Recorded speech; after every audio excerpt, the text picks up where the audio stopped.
গল্প কাওয়ানের আজকের আয়োজনে আপনাদের জন্য রয়েছে হুমায়ুন আহমেদের ছোট গল্প একজন সুখী মানুষ। জাকির সাহেবের বয়স ৫৬।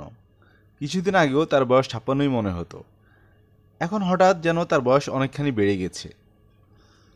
আয়নার দিকে তাকালেই মনে হয় ৭০ বছরের এক অচেনা বুড়ো। অথচ তিনি একজন সুখী মানুষ, অসম্ভব সুখী। সুখী মানুষের বয়স বাড়ে না, কিন্তু তার বেলায় এরকম হচ্ছে কেন?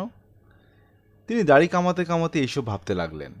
সম্ভবত অন্যমনস্ক হয়ে পড়েছিলেন। ঘ্যাস করে তার গাল কেটে গেল। বড় বড় কয়েক ফোঁটা রক্ত পড়ল বেসিনে। অনেকখানি কেটেছে, কিন্তু আশ্চর্যের ব্যাপার হচ্ছে ব্যথা লাগছে না। বয়সের লক্ষণ। বয়সের সঙ্গে সঙ্গে স্নায়ু অসাড় হয়ে আসে, ব্যথা রোধের তীব্রতা কমে আসে। জাকির সাহেব ডান হাতের আঙ্গুল গালে চেপে ধরে অবশ্যই বসেই বললেন, উহ। বলে তিনি নিজেই খুব অবাক হয়ে গেলেন। বলার কোনো দরকারই ছিল না। কেন বললেন? নাস্তার টেবিলে মিলির সঙ্গে দেখা হলো। মিলি তার বড় মেয়ে। নাস্তার সময়টাতে সে বাবার সামনে বসে পরপর ২ কাপ চা খায়। অল্প কিছু কথাবার্তা হয়। আজ মিলি অস্বাভাবিক গম্ভীর। অনেকক্ষণ সে বাবার দিকে তাকালোই না। জাকির সাহেব এক চুমুকে কমলার রসটা খেয়ে ফেললেন। সিরিয়ালের বাটিতে দুধ ঢাললেন, চিনি মেশালেন। শুকনো চোখে তাকালেন রুটি মাখনের প্লেটের দিকে। আরেকটি বাটিতে গাঢ় লাল রঙের কি একটা তরল পদার্থ দেখা যাচ্ছে। টমেটো স্যুপ নাকি? স্যুপ আগে খাওয়া দরকার ছিল। রুচি নষ্ট হয়ে গেছে, বয়সের লক্ষণ। একটা বয়সে ভালো কিছু আর খেতে ইচ্ছে করে না। বাবা, তোমার গালে কি হয়েছে? কিছু না। কিছু না মানে? গাল তো অনেকখানি কেটেছে। হঠাৎ করে শেভ করতে গিয়ে ইলেকট্রিক শেভার ব্যবহার করনি? জাকির সাহেব চুপ করে রইলেন। এই যন্ত্রটি তার পছন্দ না। চালু করলেই বিজ বিজ শব্দ হয়। গালে ছোঁয়ালেই সমস্ত শরীর শিরশির করতে থাকে। বাবা, কাটা জায়গায় কিছু দিয়েছ? না। স্যাবলন ট্যাবলন কিছুই না? না। মিলির মুখ আরও গম্ভীর হয়ে গেল। জাকির সাহেব খুব বিব্রত বোধ করতে লাগলেন। এ কি বাবা, তুমি ডিমটা খাচ্ছ না কেন? ইচ্ছে করছে না। ইচ্ছে না করলে তো হবে না। ২ দিন পর পর তোমাকে একটা ডিম খেতে হবে। এই বয়সে তোমার ডায়েট ঠিক রাখা খুবই জরুরি। তা তো ঠিকই। আজ ডাক্তার সাহেব আসবেন না? আসবেন। গালটা তাকে দেখাবে। ঠিক আছে। কোনো জিনিস অবহেলা করতে নেই। তা তো ঠিকই। তিনি সিদ্ধ ডিমে গোলমরিচের গুঁড়া ঢালতে ঢালতে সেটাকে কালো বানিয়ে ফেললেন। ডিমটা শেষ করতে তার অনেক সময় লাগলো।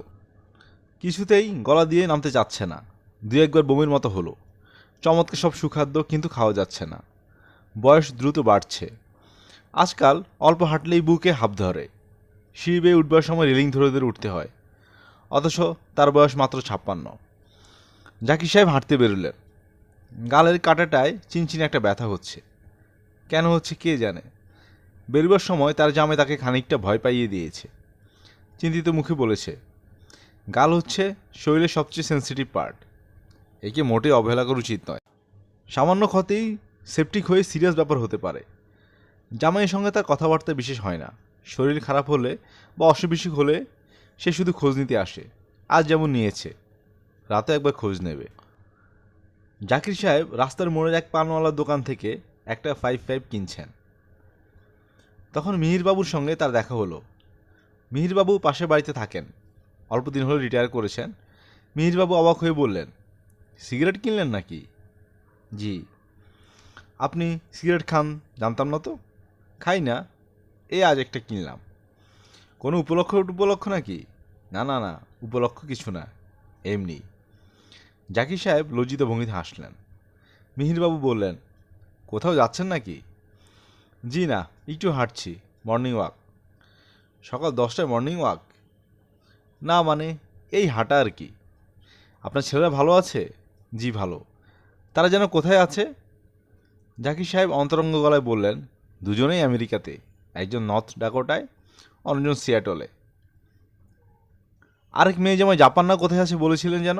হনুলুলু। আপনি তো ভাই সুখী মানুষ। তা ঠিক। চিন্তা ভাবনা কিছু নাই, এখন শুধু দেশ বিদেশে ঘুরে বেড়ানো। আজ জাপান, কাল আমেরিকা, পরশু হনুলুলু। জাকির সাহেব লজ্জিত ভঙ্গিতে হাসলেন। সিগারেট টানার জন্যই বোধহয় তার মাথা হালকা হালকা লাগছে, বমি বমি ভাব হচ্ছে। একটা পান খেতে পারলে দারুণ হতো।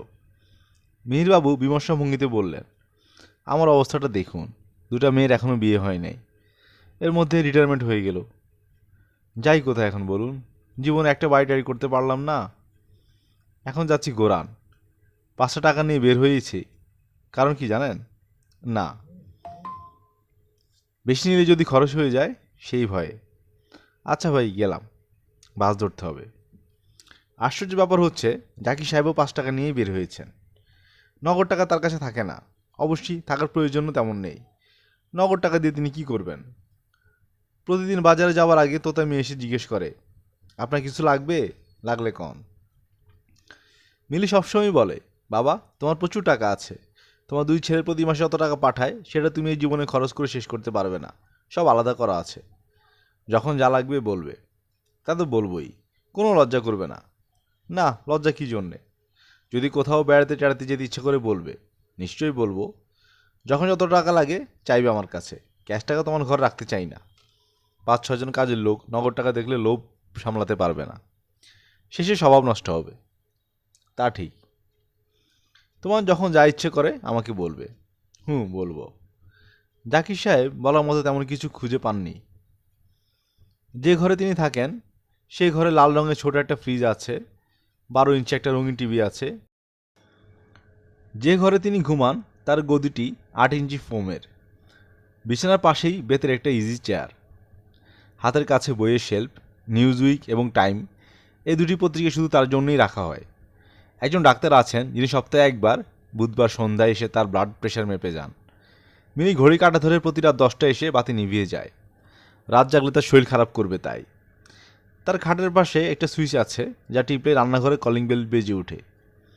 তোতা মেয়ে ছুটে এসে জিজ্ঞেস করে, কিছু লাগবে কি না। গত সপ্তাহেই ছোট মেয়ে চিঠি পেলেন। সে লিখেছে, বাবা তুমি কি হনুলুলু বেড়াতে আসতে চাও? 3 মাসের ভিজিটার্স ভিসা নিয়ে চলে এসো না। তোমার খারাপ লাগবে না। বড় আপার চিঠিতে দেখলাম তুমি সারাক্ষণ বিষণ্ণ হয়ে থাকো। এর কারণ কি? তোমার কি কোনো কিছু অভাব আছে? মিলি কি তোমার যত্নটা তো ঠিকমতো করছে না? কোনো রকম সংকোচ না করে লিখবে। তার কোনো অসুবিধা নেই, মিলি তার খুব ভালো যত্ন করছে। তিনি যথেষ্ট সুখে আছেন। তার এখন মনেই পড়ে না এককালে তিনি দরিদ্র ছিলেন। 4টি ছেলে মেয়েকে মানুষ করতে গিয়ে মাথা খারাপের জোগাড় হয়েছিল। একসময় এও ভেবেছিলেন ফয়সাল আইএসসি পাশ করা মাত্র তাকে কোনো একটা চাকরিতে ঢুকিয়ে দিবেন। ভাগ্যে সেরকম কিছু করেননি। অমানসিক কষ্ট করেছেন ছেলেদের জন্যে, তারাও মনে রেখেছে সেসব।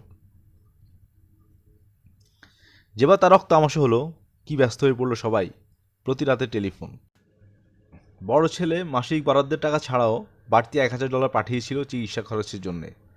মিলিকে লিখেছে, বাবার সেবা যত্নের জন্য 24 ঘন্টা একজন নার্স রেখে দিবে, খরচের জন্য চিন্তা করবে না। তার 2 ছেলের হাতেই খুব দরাজ। তাদের কথা মনে হলেই একটা তৃপ্তির ভাব আসে, মন ভালো হয়ে যায়।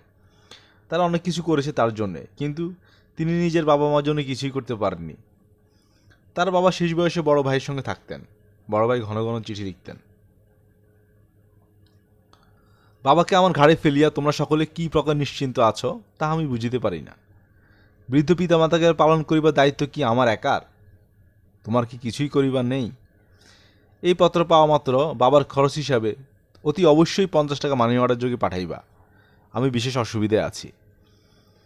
এই জাতীয় চিঠি তিনি সবসময় উপেক্ষা করেছেন, সেই জন্য অবশ্যই তার কোনো মনে কোনো অপরাধবোধ নেই। তিনি দরিদ্র ছিলেন, খুবই দরিদ্র। বাবাকে দেখা তার পক্ষে সম্ভব ছিল না। জাকির সাহেব দুপুর 11টার দিকে বাসায় ফিরলেন। মিলি বিরক্ত হয়ে বলল, কোথায় কোথায় ঘুরছিলে রোদের মধ্যে? তিনি অপ্রতিভ ভঙ্গিতে হাসলেন। কিছু খাবে এখন? না। ঠান্ডা কিছু খাও? বেলে শরবত করে দিক? ঠিক আছে, দিতে বলো। তুমি ঘর থেকে বেরোবার পর ফয়সাল টেলিফোন করেছিল, কালকাটা খবর বললাম। সে খুব বিরক্ত হয়েছে, বারবার বলছিল, বাবা এত সাবধান কেন? তিনি লজ্জিত বোধ করতে লাগলেন। মিলি বলল, এখন থেকে তোতা মিয়া তোমার সেভ করে দেবে, বুঝলে? আচ্ছা। জাকির সাহেব বরফ দেওয়া ঠান্ডা বেলে শরবত খুব তৃপ্তি করে খেলেন। জিনিসটা ভালোই।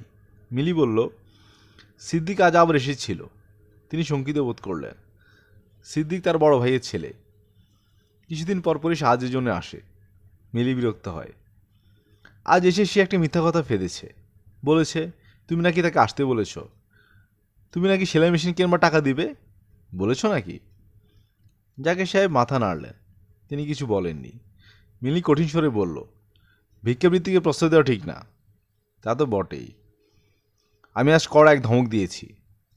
ধমক দেওয়ার কী দরকার ছিল? ধমক দেব না? আমার সামনে অ্যাস্ট্রের মধ্যে কাশ ফেললো, রাগ আমার গা জ্বলে গেছে। তুমি যাও, গরম পানি করা হচ্ছে, গোসল সারো, গালে পানি লাগিও না। রাত 8টায় বড় ছেলে সিয়াটল থেকে ফোন করলো, বাবা তোমার গাল কেমন? ভালো। মিনি বলল, তুমি নাকি ইলেকট্রিক শাওয়ার ব্যবহার করো না? এখন থেকে করব, আমরা খুব চিন্তিত, বুঝলে বাবা? বুঝেছি, নাও টুকুনের সঙ্গে কথা বলো। টুকুন বাংলা বলতে পারে না, সে একগাদা কথা বলে গেল। জাকির সাহেব শুধু ঘন ঘন মাথা নাড়লেন এবং ফাঁকে ফাঁকে বললেন, ইয়েস ইয়েস। রাত 10টায় কিছু পরে ছোট মেয়ে টেলিফোন এলো হনুলুলু থেকে। কানেকশন ভালো নয়, কিছুই প্রায় শোনা যায় না। বাবা তুমি এত সাবধান কেন? এখন থেকে সাবধান হব। ভাইয়া টেলিফোন করে আমাকে জানালো, আমি চিন্তায় অস্থির। খুব বেশি কেটেছে? না, খুব বেশি না। বিদেশে থাকি, সারাক্ষণ ভয়ে ভয়ে থাকতে হয়, কখন কি খবর এসে পড়ে।